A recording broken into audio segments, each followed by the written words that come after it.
Halo semua, perkenalkan, nama saya adalah Krismunita Adi Pratama.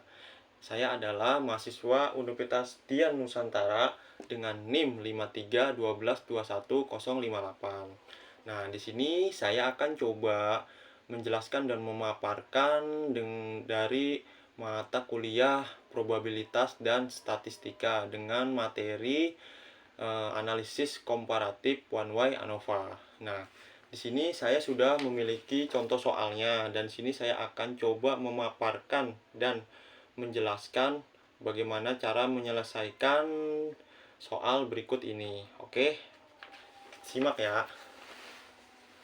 Baik teman-teman, di sini saya akan coba memaparkan atau menjelaskan bagaimana cara menyelesaikan dari analisis komparatif one way ANOVA ini. Jadi di sini ada soal. Saya akan bacakan soalnya. Seorang mahasiswa dalam penelitiannya ingin mengetahui masa pakai baterai 3 merek baterai. Dari hasil pengamatan untuk ketiga merek baterai sebagai berikut. Mereknya itu ABC, Alkaline, dan Panasonic. Banyaknya yaitu ada 8. Oke. Lalu, gunakan uji one way ANOVA untuk mengetahui apakah ada perbedaan umur baterai dari ketiga merek tersebut dengan taraf A 5%. Oke, teman-teman.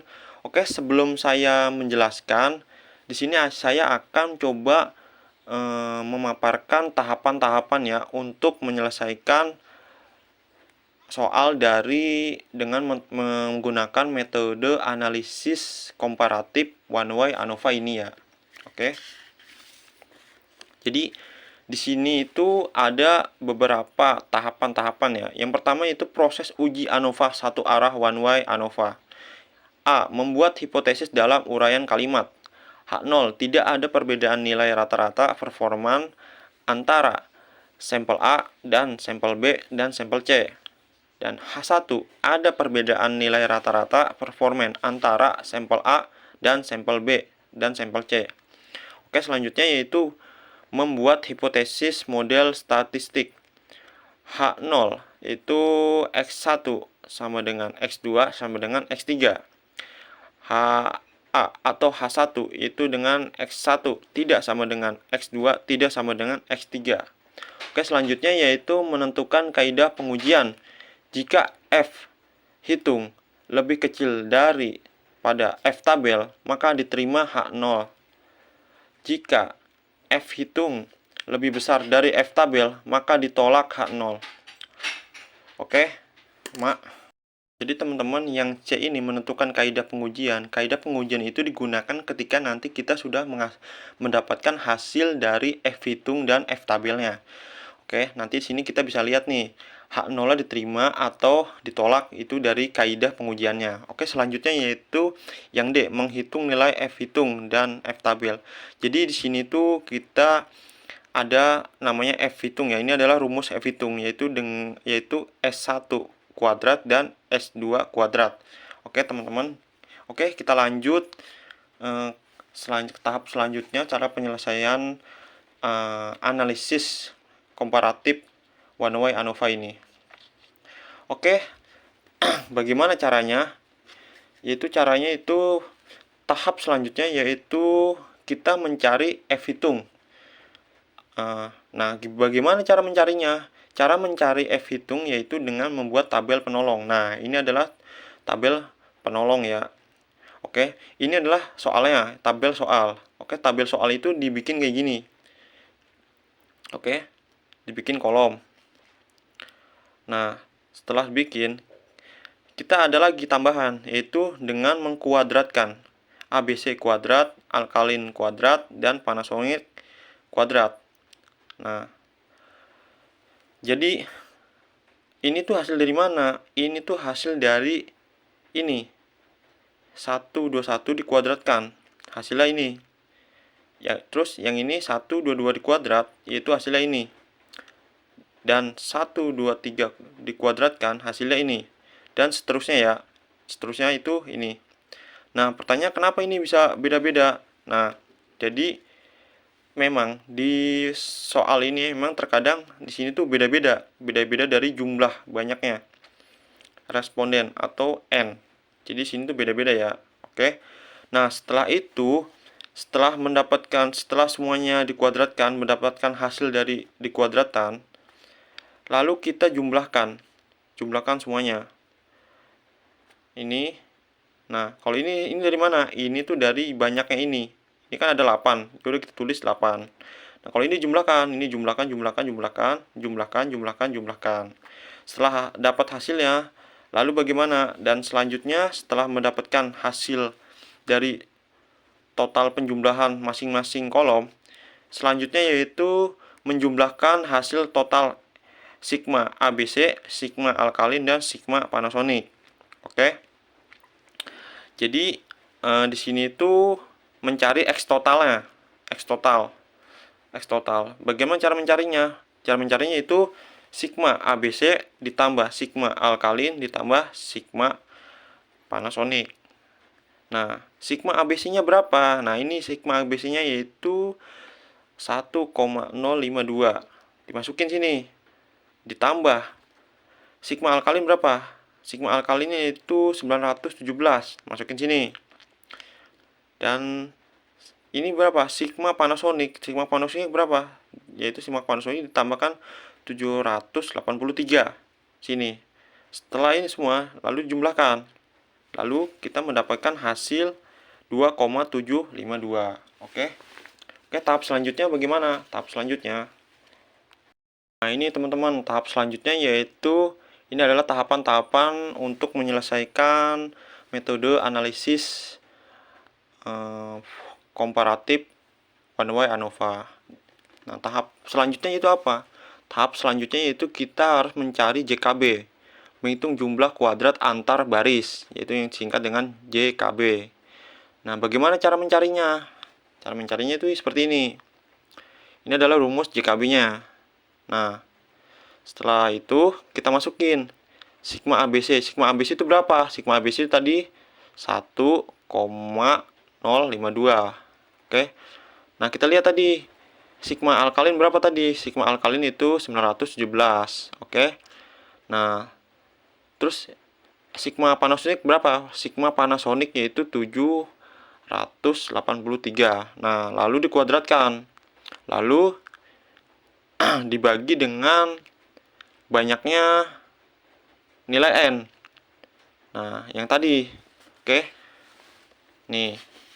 Saya akan tunjukkan. Nah, nilai N-nya itu berapa? Kan tadi ABC itu jumlah N-nya, nilai N-nya itu ada berapa? Ada 8. Alkalin ada berapa? Alkalin ada 7. Nah, Panasonic ada berapa? Panasonic ada 6. Oke. Nah, jadi ini 8, totalnya 8, ini 7, ini 6. Oke. Nah, setelah itu sigma X totalnya berapa tadi? Sigma X totalnya kita mendapatkan yaitu 2,752. Oke. Nah, 27,52 itu dimasukkan sini. Kita masukkan. Nah, ini 21 dari mana? 21 itu hasil dari ini. 8 tambah 7 tambah 6. Itu hasilnya 21. Oke. Nah, ini setelah dikuadratkan, kita mendapatkan hasil. Nah, seperti ini ya. Nah, setelah itu, nah, ini juga dikuadratkan. Nah, kita dikuadratkan nih. Mendapatkan 7,573.504. Oke, mungkin bisa saya perjelas dulu ya.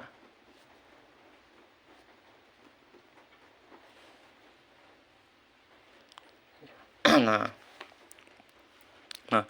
setelah itu ini semua ditambah, lalu dijumlahkan, dibagi dengan 8, 7, 6.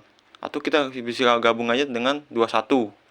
Jadi ini semua dijumlah, habis jumlah dibagi 21. Nah, mendapatkan ini 121,937. Nah, ini juga sama. Ini tuh dibagi 21 menghasil. Nah, berapa hasilnya? 360,643. Oke. Nah, ini dikurang, habis itu dikurang, ini dikurang ini. Nah, menghasilkan min 238,706.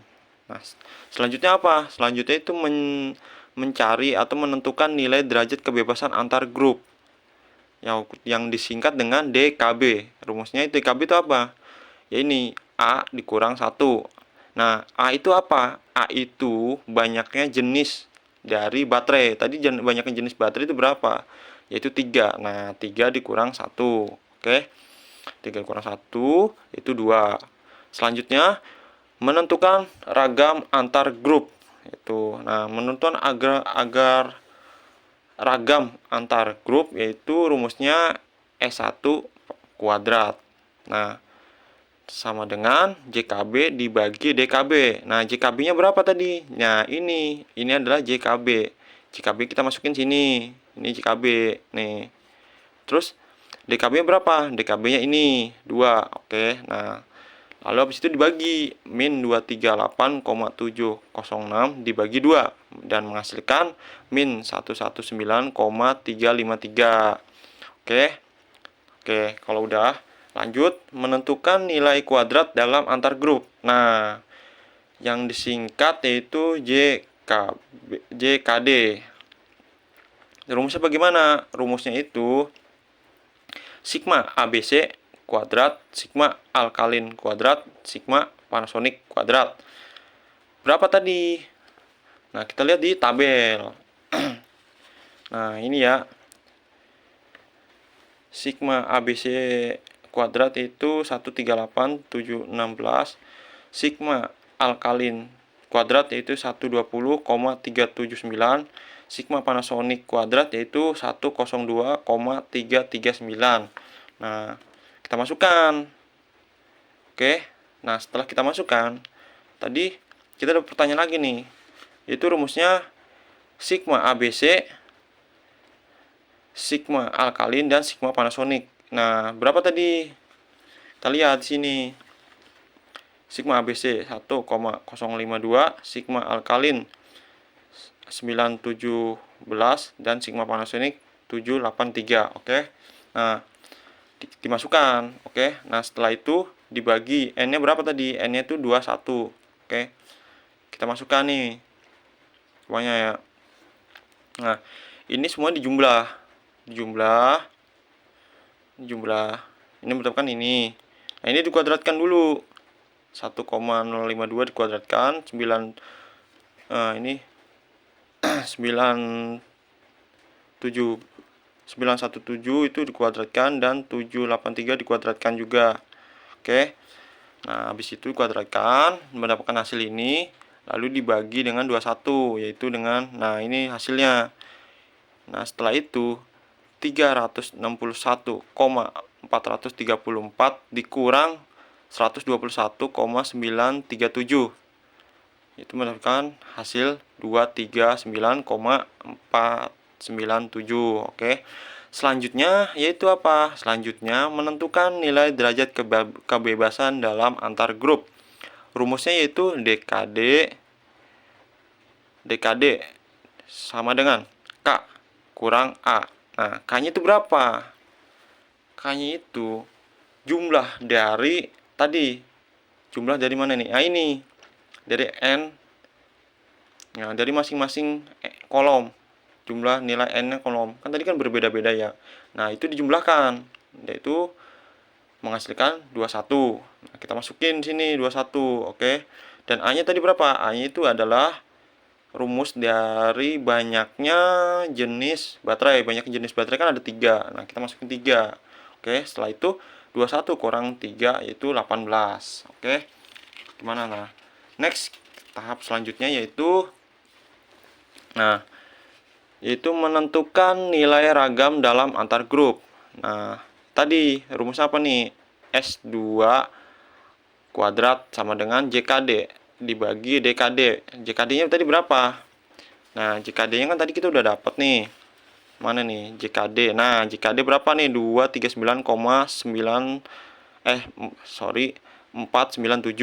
Nah, dan DKD-nya berapa? DKD 18. Kita masukkan sini.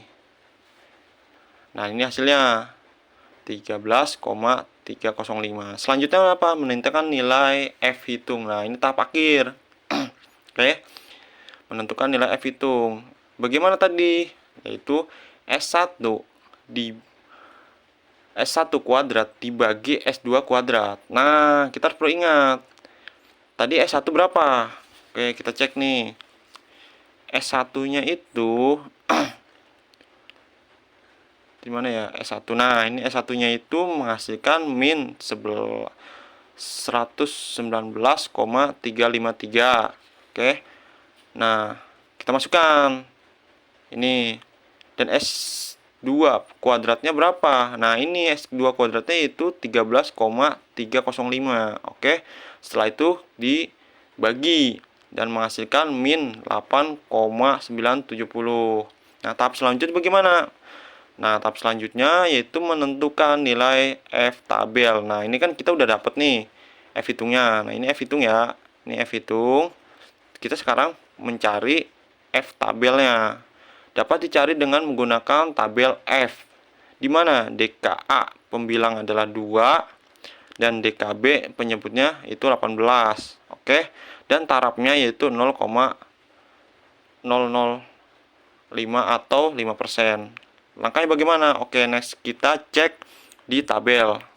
Teman, di sini saya memiliki beberapa tabel ya. Jadi kita harus perlu ketahui cara menentukan tabelnya itu yaitu dengan melihat tarafnya. Tarafnya itu berapa tadi? Tarafnya ini kan adalah berapa tadi nih?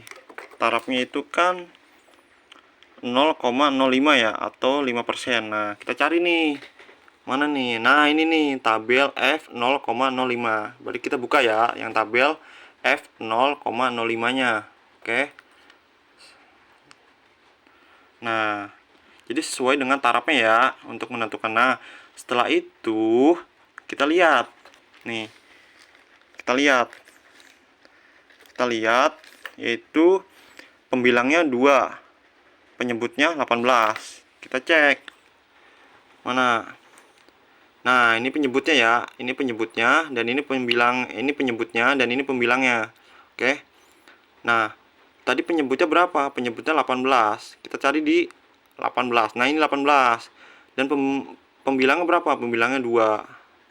Jadi kita urut nih dari sini. Ini jadi di atas set. Mana 18? Nah, ini nih. Jadi hasilnya 3,55. Oke. Nah. Oke. Nah, langkah selanjutnya melihat tabel F.